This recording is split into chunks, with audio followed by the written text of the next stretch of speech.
This is back in 1994. It was the day of Rama Navami, when my Siksha Guru, His Grace Subal Prabhu, asked me one question. He asked me that back then I was known by my Karmi name, Rahul.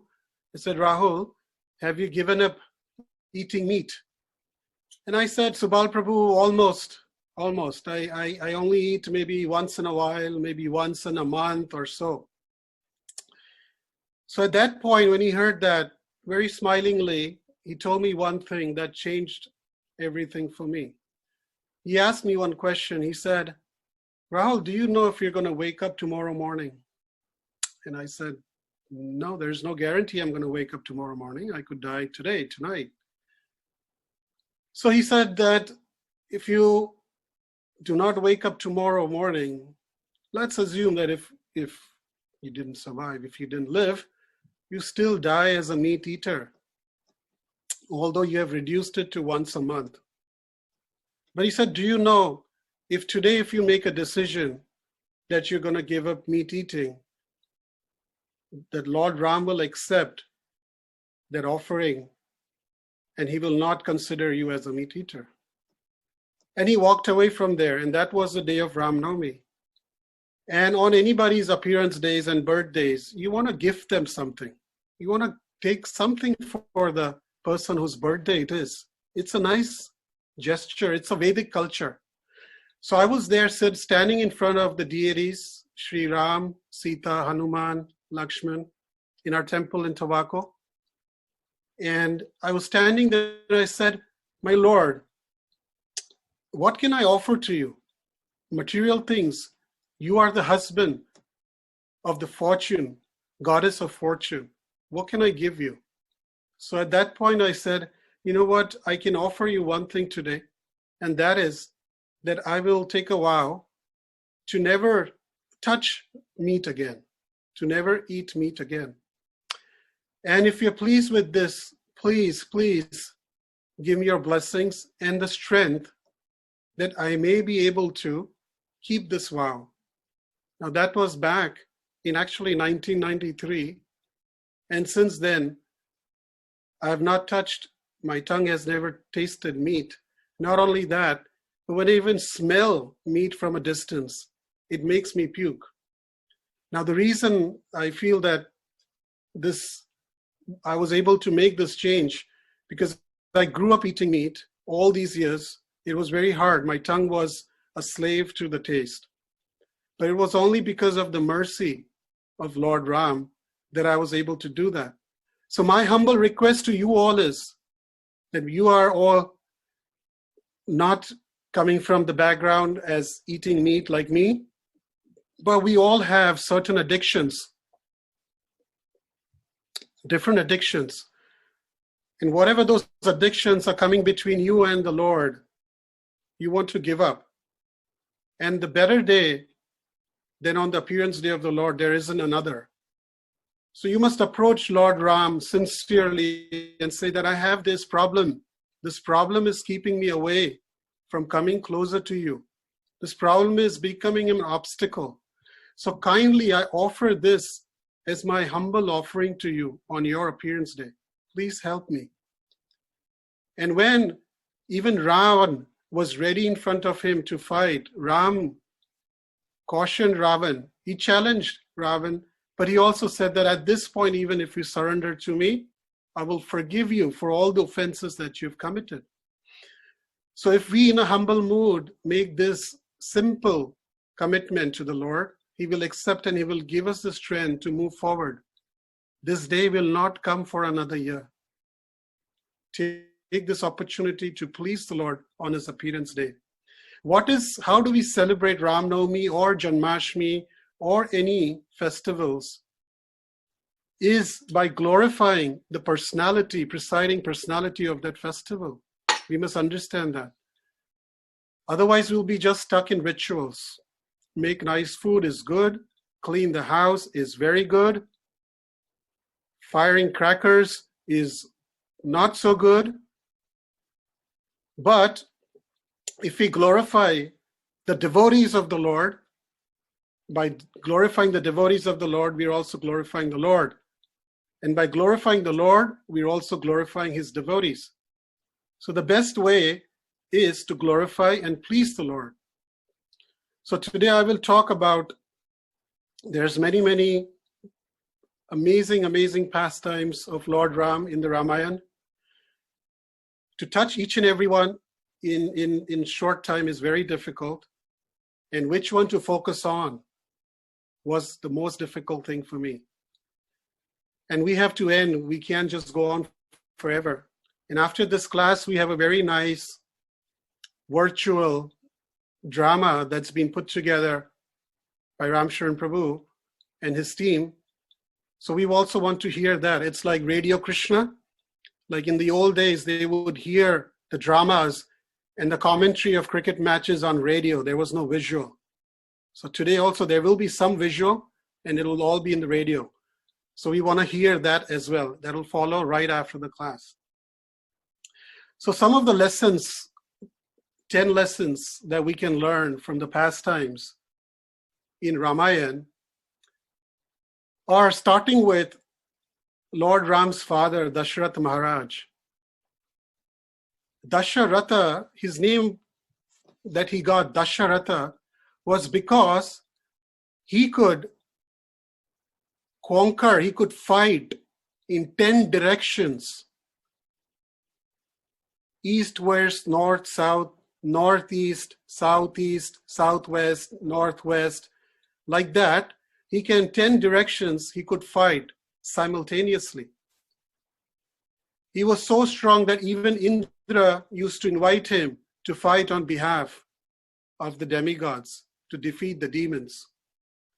So Dasharath had no child, as we all know. He had everything. He had the king. He was the king of Ayodhya, but he did not have a son. He had 3 wives, and none of them could produce a son. It is said in the Shastra that one who has a son is very blessed. But of course, that doesn't apply to the devotee community, boy or a girl. As long as they're devotees, it doesn't matter. So Dasharath Maharaj had one daughter. Her name was Shanti, and she was married away and she was gone, but there was no sons. So when he was very sad, despite of having everything, he was contemplating what to do. He felt that his life was a waste, useful. He wanted to give up his kingdom if there's not going to be any king. And other kings around his kingdom, small, there were kingdoms around, and the kings around those kingdoms knew that he doesn't have a hire, the next person. So they were getting ready. They were starting to do all yagyas, and they were getting ready to do something so which when Dasharath Maharaj leaves, they can take over. And at that point, Dasharath Maharaj's spiritual master, Vashishta Guru, came up. He said, we must do Ashwamedha Yagya. And through this Ashwamedha Yagya, we will please the lordships and we will have a son. But to do that, his minister Sumantra said that we need a rishi who's qualified to do this. And he's none other than Rishi Shringa. So there's a big, long story how they brought Rishi Shringa to Ayodhya and they performed the Ashwamedha Yagya successfully. And after that, Rishi Shringa said, actually, there's one more Yagya we need to perform. And that is called the Putra Kameshti Yagya. And through this Putra Kameshti Yagya, we will get the results of that Putra Kameshti Yagya will be that you will get bear sons. So they did the Yagya, and from that, a beautiful, dark complexion personality who was a Vishnu Duta, a messenger of the Lord, appeared with a pot of milk rice, and he distributed that between his wives. Half of it he gave to Kaushalya, a quarter of it he gave to Sumitra, 1/8 he gave to Kaikai, and another 1/8 he gave back to Sumitra. And then so from Kaushalya came Ram, from Kaikai came Bharat, and the twin brothers, Lakshman and Shatrughna, were born from Sumitra. So here we can see that even Dasharath Maharaj, the king of kings, the Lord and master of the universe, of the world at that time, that when it came time, he surrendered to the higher authorities. And who were the higher authorities? The Brahmanas. The Brahmanas used to run, the country was run by the Kshatriyas, but the Kshatriyas used to consult with the Brahmanas. So he took advice from them, and on their advice, he did both the yagyas, Ashwamedha yagya and the Putra Kameshti yagya. And from that resulted the 4 sons. So from this we can learn that whenever we are in dilemma, whenever we are in problems, we are confused in our life, that we must approach a higher authority. And a higher authority is not necessarily one who is older than us. A higher authority is not necessarily the one who's more richer or opulent or more knowledgeable than us. A higher authority, the Shastra says, is Guru, Gauranga, Guru, Sadhu, and Shastra. These 3 we must approach. Guru, Sadhu, and Shastra. So from this we can see that how Dashrath Maharaj approached Guru, Sadhu, who also followed the Shastra, and through that, by following them, their advice, he also got their blessings and also got their protection. So this also happened later on when Vishwamitra came once in the assembly, when Ram and Lakshman and Bharat and Shatrugna had finished their Gurukul and they were back in Ayodhya, and Maharaj Dashrath was contemplating getting Ram married, and suddenly out of nowhere Vishwamitra Muni walked in and he asked, Dashrath was very pleased that he came, and Dashrath said, ask for whatever you want, I'm very happy that you've come. And of all the things, Vishwamitra asked for Ram to be taken with him to the forest to fight the greatest of the demons and kill them. And at that point, Dasharatha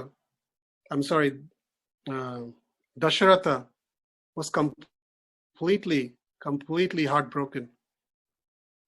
My beautiful boy, Ram, he said, he has not even finished studying Yuddha, warfare, the art of warfare, and you want to take him. You rather take me, I'll come with my Akshayoni army. Vishwamitra was getting very upset. And Dashrath Maharaj said, well, you know what? I will come myself with my Akshayoni and Ram. Let's take Ram, but let me also join. And Vishwamitra was very upset. This is what you call Raghu dynasty? In this dynasty, one who has given their word has always kept. And he got very upset and he was starting to leave.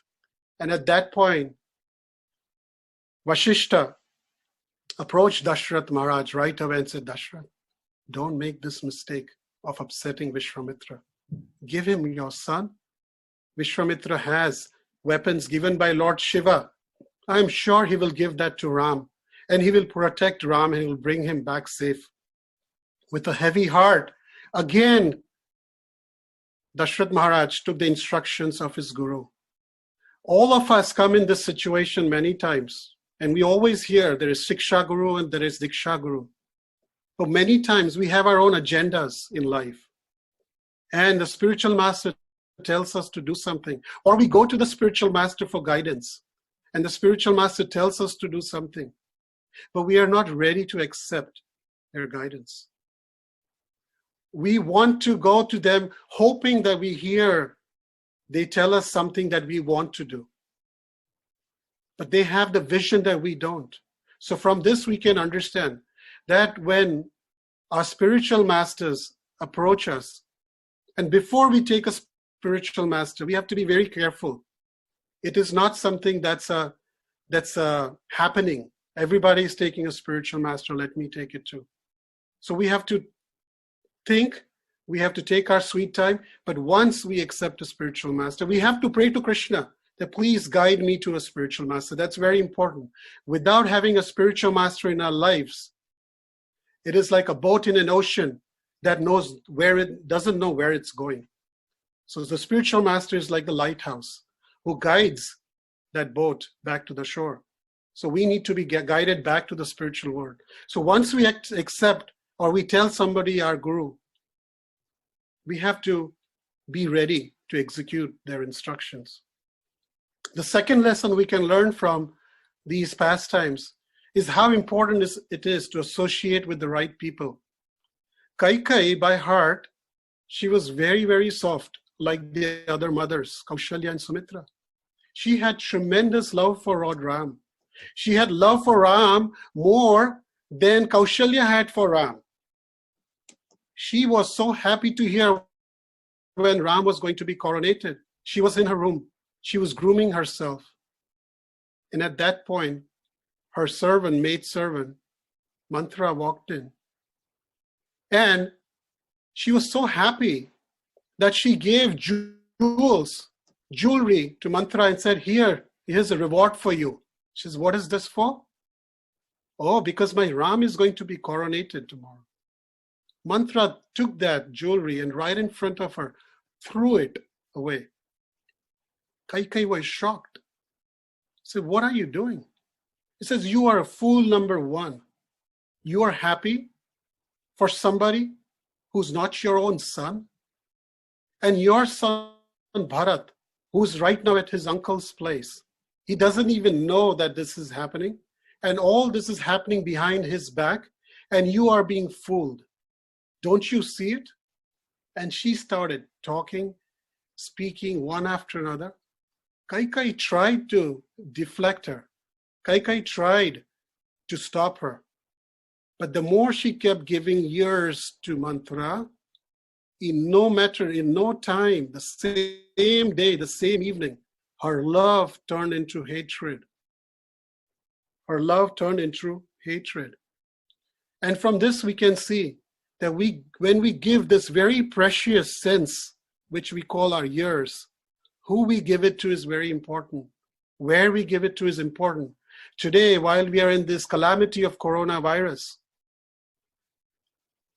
everybody's plugged in and hooked up to the TV to look at the news or internet to hear what's going on out there. Well, some things we need to know how to protect ourselves. We need to know how to save ourselves. But if it's getting to a point where it's bringing you down, it's depressing you, it's bringing fear in you, how useful is that information? So we must engage our years in association with people who are positive, who will uplift you when you are down. It is very important. There are very few people out there in the world today who are themselves self-motivated, who are motivated on spiritual basis, who have a spiritual master. There are many speakers out there who speak about positivity and all, but the basis and the foundation of what they speak on is mainly material education. But without spiritual basis, it is very difficult to sustain. So associating with people who are negative, who bring you down, who criticize others, who chastise others, may it be workplace or in spiritual life or in family or in friends, must be the first thing that we must pay attention on. We must create a border around our mind. And whenever somebody throws a negative at us, it hits that fence and it bounces back. Do not let it inside you. The next is Lord Ram's love for his parents. We can see from these pastimes. It is said that when Lord Ram used to wake up in the morning, the first thing he would do is visit his father and mothers and take their blessings and then begin his day. He never spoke back to them like the kids do today. I know everything, Dad. Mom, what are you telling me? Come on, stop it. He never spoke back to his parents. And this is another important thing that we must remember as devotees. If we cannot respect and take care of our parents, but we are great devotees of Krishna or Lord Ram, when we go in the temples or in front of the deities, and we offer opulent things and we pray and we sing. He's not accepting it because he's seeing that before you came to me, the way you were behaving with your parents, I don't like that. Ram gave up his own kingdom to please his father. When Kaikai called him and said, your father had asked me for 2 boons, and I asked him to make my son Bharat the prince and banish you to the forest. Ram did not budge even once. There was no expression on his face. He was just asked, he was going to be promoted,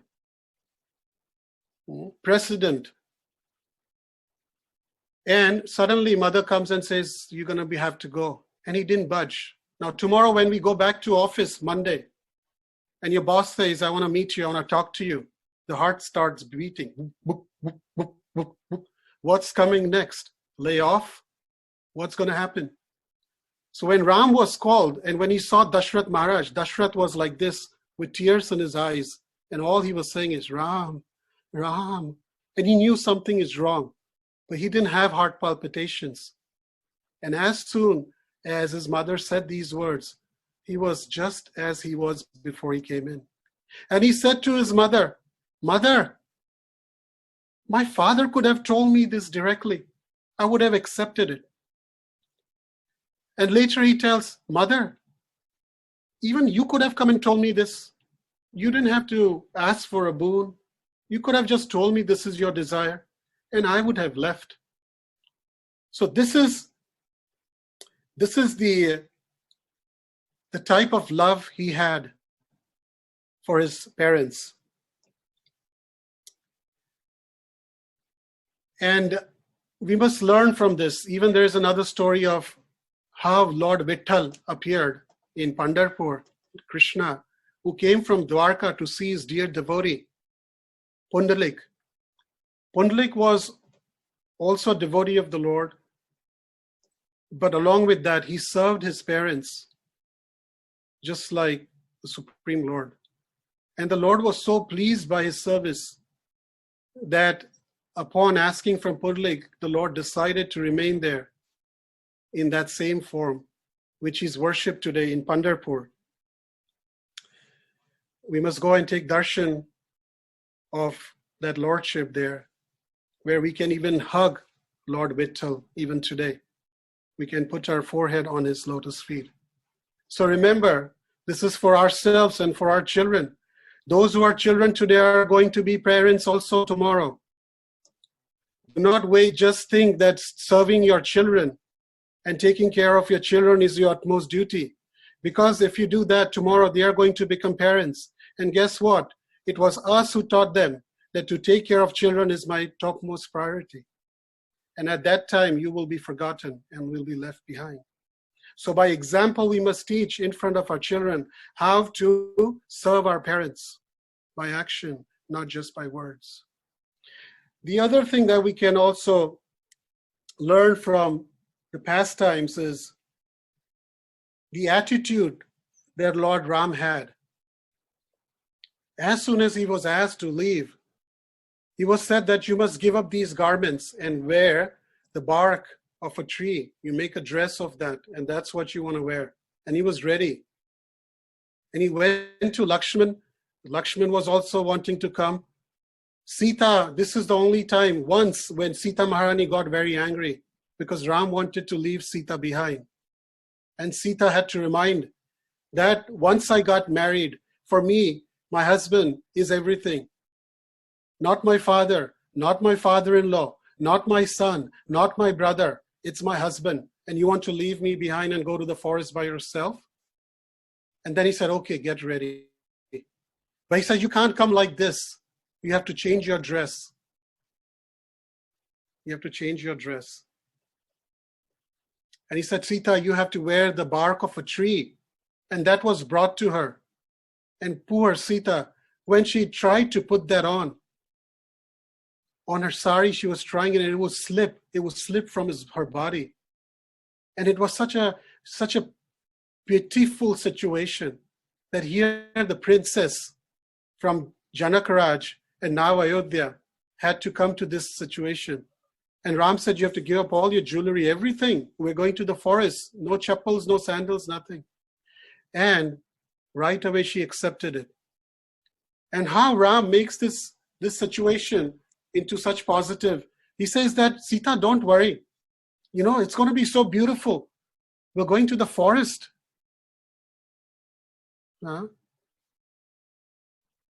Sita, we're going to the forest, and do you know who resides in the forests? Great, great personalities, sages, they reside. And now, remember, since marriage, we've been married, and you always wanted to go on honeymoon? And I never got time to take you on honeymoon? Well, what could be a better honeymoon than now? I'll take you on honeymoon. And not for 1 day or 1 week. I'll take you for 14 years. And there we'll take darshan, and we will get to serve such great, great rishis. Her attitude completely changed. Ram's attitude was so positive. So even in such calamities, when Dashrath Maharaj heard from Kaikai this vow, says, Kaikai went to Dashrath completely bewildered. She was like, left her hair open, and she was very sad and crying. And Dashrath said, what happened? She put her head on Dashrath's lap. I said, I need a vow. She said, what happened to you, honey? Why are you crying? You're so dear to me. Tell me what you want. I'll give it to you. He says, well, I want my son as a king, and I want Ram to be banished. Dashrath's reaction was sudden. Like, what happened? Right away, he looked at his calendar and said, is it April 1st? Are you April fooling me or what? And Kaikai said, no, it's not April 1st. I'm telling you, he must go. But Ram, his attitude was very positive. So also when we will get, I already heard some friends of mine who were given layoffs. I already heard some friends of mine whose businesses are down, big time down. And we will also hear ourselves that we have been given a pink slip. Maybe, maybe not. But whatever happens, remember to keep your attitude in the right place. Lord Ram takes care of an ant. He takes care of an elephant. He definitely takes care of humans. And of all the humans, he definitely takes care of those humans who has said, Ram, I am yours. It is his responsibility. Do not worry. Do not tell the Lord how big your problems are. Tell your problems how big the Lord is. This is not just a speech that I'm giving, but I'm telling you from my heart that problems will come. Are you ready for coronavirus and many more viruses that our next generations are going to see? Our generation is saying for 100 years we have not seen this. For next 100 years we may not see this, but somebody in our lineage is going to see it. We will not be able to do anything about it. The best we can do is become devotees, take shelter of the Lord, and teach our next generations how to take shelter of the Lord. It is not how we live that is important. How we die is what is important. So if our state of mind is on Lord Ram, there is nobody who can disturb us. The Yamadutas will not even come close to us. The next thing we can learn is Lord Ram's attitude of receiving loving exchanges and not having a tit for tat. When Bharat came back and he heard the whole story, he was so upset. He cursed his mother. And he said, why did I take birth from your womb? And then he rushed to where Lord Ram was. He went with his army. Everybody from Ayodhya left. People all from Ayodhya wanted to leave, all the citizens, when Lord Ram left. They said, we don't want to stay in this place where Lord Ram doesn't stay. Ram said, you please stay here. You please be with Dashrath. And please serve Bharat. And when Bharat left, everybody said, we are coming too. He came with his army, and when Lakshman saw that, Lakshman saw the dust coming out in the clouds going up. He said, let me check who's coming. He climbed on the top of a tree and he said, There's a big army. Ram said, tell me whose flag it is. From that we can tell whose army is coming our way. When he gave the flag, he said, hey, this is Bharat. Lakshman yelled and said, Ram, get our weapons out. Let's get ready. He's come to destroy us. Bharat said, what's wrong with you? Come down. Niche aao. He says, you want to kill Bharat. I know why you want to kill Bharat. You want to kill Bharat because you want to take his position, don't you? Lakshman's heart was broken. He couldn't hear that. He was quiet. Ram said, he's not coming here to kill us. He's coming here to take me back to Ayodhya. So when Bharat Maharaj came, imagine if somebody tells you, if somebody insults you, if somebody tells you you're a fool number one, you have cheated me, you have done this, that to me, or to your family members. And these are somebody who are elders to you. There are different ways how you deal with people who are senior, people who are at your level, and people who are junior to you. But imagine if your father and mother tells you something like this. How would you reciprocate? I know people who have given up their parents, who don't let their parents come inside their house. And they serve their own spouses and their in-laws so nicely, but their parents are not allowed. It's a pathetic situation. It's a sorrowful situation. So he was insulted. He was kicked out by his own mother. Still, he did not give up his mother. Prahlad Maharaj was thrown into a pit of serpents. Prahlad Maharaj still did not speak against his father. Dhruv Maharaj's father refused to carry him on his lap. Dhruv Maharaj did not curse back to his father. They all went and took the shelter of the Lord. Here Bharat was coming. His mother had insulted him. Ram did not do tit for tat. Ram could have said, Abhi dekhta hu main. Let me see. Now he's come to me. Now is my turn. And I will show him. He was not holding that grudge. He didn't have grudge. We can learn this. We can go towards the Lord and do something positive. But do not get back to some individual and do a tit for tat. And Bharat came and he said, Ram, I want you to come back. I am not going to take this kingdom back. If you are not coming, I'm committing suicide. And Ram tried to explain Bharat Maharaj, Bharat, that please, you must go. You must go and take care. And he would not agree. Finally, the rishis appeared. They explained he would not agree. Then some celestial rishis appeared from nowhere, it is said in Ramayana. And they spoke to Bharat and said, Bharat, please go back and take up the position.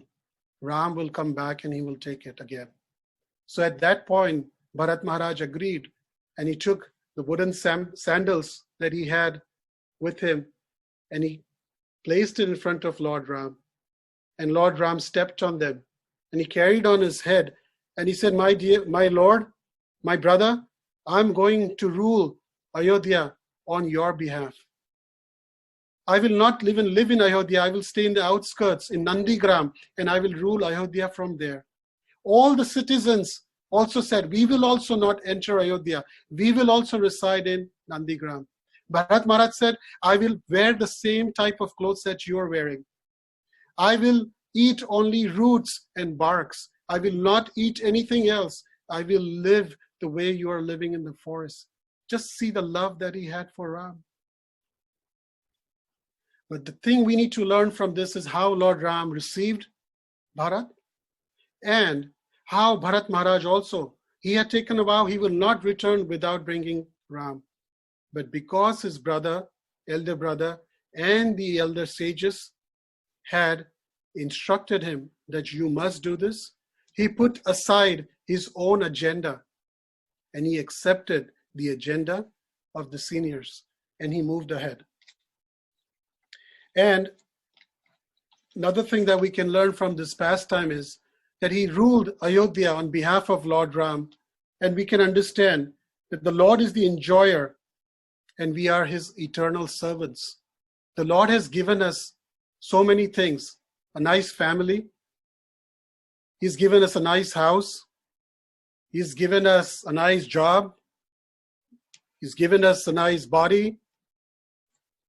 And But we must understand the real enjoyer is him. So we must try to engage our senses in pleasing him. We must use our mouth to speak his glories. We must hear about him. So this way, always remember, the Lord is the enjoyer. It's not me. That's number 6. Number 7, lesson we can learn is that without gain or loss, when we perform our duty, the Lord is pleased with us. When we perform our duty, spiritual duty, without the thought of, will I get benefit from this or will I lose from that? Then the Lord is very pleased with that. And we can see the example of Jatayu, the bird Jatayu. He was 60,000 years old. Very powerful bird. And when Ravan took Sita Maharani, Jatayu came across and he saw this happening. And Jatayu went right into action. We can see from this, when devotees are harmed, that another devotee can never sit back and watch. A devotee can never see another devotee being misused. A devotee can never see another devotee being abused. A devotee can never see another devotee being treated like Ravana was treating Sita. Jatayu was old, but yet with his instinct, he jumped. He didn't think, well, I'm old. Main kya kar sakta? What can I do? Well, you know what? Ram is strong, Lakshman is strong. They kill Marichi and Subahu, and he can kill. I'll just tell Ram that he went in this direction, and then let Ram follow. His instinct was, Sita is in danger, I must. And he fought valiantly. It is said that the fight between Ravan and Jatayu was so fierceful that he even knocked down his helmet, Ravan's, and even he crushed his chariot, that the chariot that Ravan fall to the ground. And at that point, Ravan took his sword and holding Sita, he never gave up. He was holding Sita in one hand, and with the other, he chopped off the wings of Jatayu. But Jatayu, till his last breath, did not caring for results, he fought. So we must also remember that in these tough times, where this coronavirus like Ravana is trying to take away our life, it's actually teaching us, think about it, this small tiny little thing that we can't even see is an energy of the Lord to teach us a lesson. With all the things that are happening in this world, we have to be taught a lesson. We have to teach our children a lesson. So when this corona type virus comes and is disturbing everything around us, that we must also do our duty. We must not back off from our duty. What is our duty? Our utmost duty is to serve the Lord from wherever we are, which is chanting our 16 rounds prescribed. Hare Krishna Mahamantra, Hare Krishna, Krishna Krishna, Hare Hare, Hare Rama, Rama Rama, Hare Hare. These 16 we must chant, reading, offering bhoga to the Lord and honoring prasadam. Restaurants are closed. Everything is closed. Where is the option? Many of us, I used to tell them, Prabhus, Matajis, you want to eat outside in a restaurant? Eat. But do not eat in a restaurant where meat is served. Yet, many could not stop that. Why? For the tongue. Because the tongue makes us a slave. They could not stop it. But now, what has the Lord done through coronavirus? Bandh. Everything stop. Forget non-vegetarian, even vegetarian prasadam outside is stopped. What else do we want? Nahi, Prabhu, corona nahi. I want that karuna. Mahaprabhu to come down and tell me. Not corona. I want that karuna. Mahavadanyaya Krishna prema pradayate. I want him to come and tell me that I must stop eating. So our duty is very important. Our human form of life is meant to revive our Krishna consciousness. That is our utmost duty. And I was just telling a friend of mine today, Bhaiya, if your job goes, if your beauty goes, if your family goes, doesn't matter. You're going to have another birth. or you're going to go back home, back to Godhead. But as long as Krishna is on your tongue, as long as you are fixed on the names of Lord Hari, look at the sages, look at all the saints in our past history. They lost everything, but they were still blissful, and the Lord was with them. When you lose everything and you have nothing else behind you, but you have the name of Hari on your tongue, Lord Hari is with you. Have faith in Lord Hari. He will protect his devotees. Do not be discouraged. So Lord Ram performed Jatayu's final rites. Now, how better than that? Haridas Thakur, who was born as in a Muslim family, could not enter Jagannath temple. But Sri Chaitanya Mahaprabhu came to him, and when he left his body, Mahaprabhu carried him himself and sang and danced. Do we want that? If yes, raise your thumbs up. Haribol. So do not worry about the results, gain or profit. Just serve and serve and serve till you drop dead. Who's stopping us from serving? I am stopping myself from serving the Lord. Nahi, Prabhu, meri patni mujhe allow nahi karti, my wife, my husband, my job, I have so much. No, it is you alone who's stopping yourself from serving the Lord. Nobody else can stop you from serving the Lord. Nobody else can stop you from chanting 16 rounds. Krishna promises, I will protect you. So what is stopping us? The only thing that's stopping us is that our material desires are stopping us. I have 8 hours in a day. I want to watch 3 hours of movie. Then I want to eat for 1 hour, 4 hours. Then I want to take bath for 1 hour, 5 hours. Then I want to sleep for another 8 hours. The 24 hours gone like that. Then I don't have time for Krishna. But then remove 3 hours of the movie. If you want the Lord's mercy, if you want bhakti, give up 3 hours of movie. We can't give up 3 hours of movie for 2 hours of chanting. Then we shouldn't call ourselves devotees. Then the next thing we can learn is how greed and lust will destroy us. Ravan had everything possible. He had a job. He had so many funds, mutual fund, financially stable, physically stable, retirement plan stable, not one wife. If one died, he had multiple wives, stable, not one son, multiple sons, stable. He had everything. He had conquered even Indraloka. Even the demigods were afraid of him. Yet, that same census that he controlled for 10,000 years to do tapasya, austerity, and get blessings and all the power that he received, that same census became the cause of his destruction. He was destroyed because he could not control his senses. And earlier he controlled his senses and he got all this power, he conquered the entire universe. Now the same census that came into Sita Maharani, of all the Matajis, he picked Sita Maharani. Now come on. The Lord, the wife of the goddess, she's the goddess of fortune. So we can learn from here that we have to feel satisfaction someplace. More will get us to a point where we will get frustrated. Again, bring this back to coronavirus today. I tell people that tomorrow job gaya. If you have to sell your house and move into an apartment, do it. Learn to lower your standards of living. If apartment also becomes a difficulty, move into with your parents or with your brothers or sisters or whole family, get together and stay in one house. If that becomes also difficult, go to India and live in wherever you came from. If that becomes also difficult, go to Vrindavan. Somebody will give you a place to stay. Somebody will give you Vrindavan khichdi 3 times a day. Do not worry. So we have to remember to keep our standards a little low.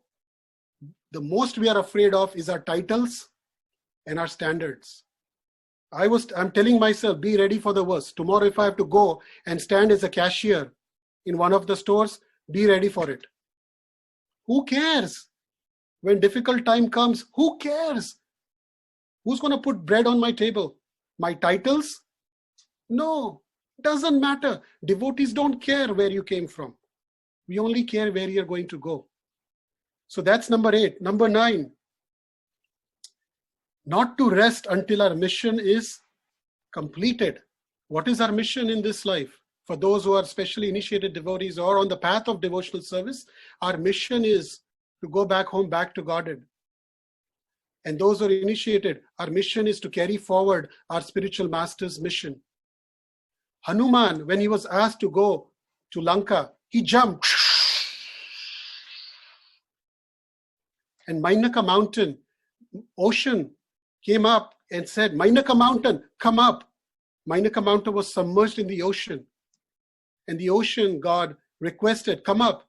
The Mainaka mountain came up and told Hanuman, you have a long way to Lanka. Can you please rest here? Give me your mercy and blessings. Rest here for a while. And there's some fruits and berries also I can offer you. Hanuman said, no, I'm on a mission. Ram is waiting for Sita. I have to get there and come back as soon as possible. He did not stop. So in our lives, when we get the names, so and so Das, so and so Devi Dasi, remember that you're on a mission. You're on a mission to serve your spiritual master in Srila Prabhupada. There is no time to rest. There's no time to rest. So we have to get busy in devotional service. Everybody has different standards. I can understand that. But we can learn from Hanuman that he did not stop. Many people stop on their journey, stop chanting.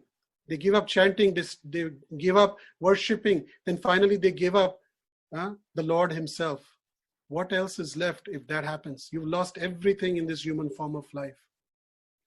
And then the final, also we can see that for 14 years, Lakshman also did not rest. He was on a mission to protect and serve Lord Ram while they were in the forest.